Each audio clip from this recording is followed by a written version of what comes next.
as well. Another person or group on the lake is the tribe of enemy Iroquois, who began to stage attacks on Hurry and Deerslayer as they joined the Hunters at their floating home, the Ark. Chingachgook's betrothed, Hist, is being held captive by this tribe of Iroquois, so Natty agrees to help his friend rescue her.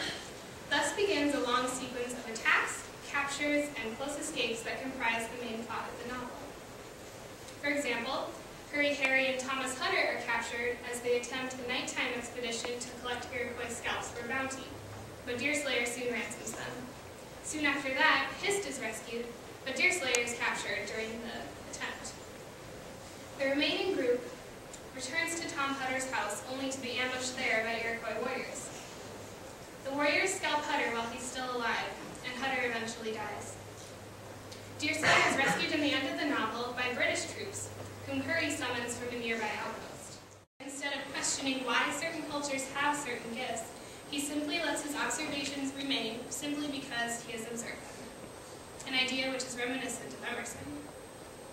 He has a very clear idea about God's working in this aspect of life, claiming his belief that God created each race for a certain purpose, each with different gifts. For the white culture, Bumppo claims that his gifts are Christianized, whereas the Indian gifts are more for the wilderness. In his mind, a white man would be committing a serious crime if he were to participate in a scalping. An Indian man, however, would be perfectly virtuous in taking a scalp. This shift in topics, a lot of my specific research carried over, especially that about the Deerslayer as an example of a romantic novel. But I had to be reminded of the importance of making sure that foundational knowledge, like a basic definition of Transcendentalism, is critical for keeping a clear and correct argument.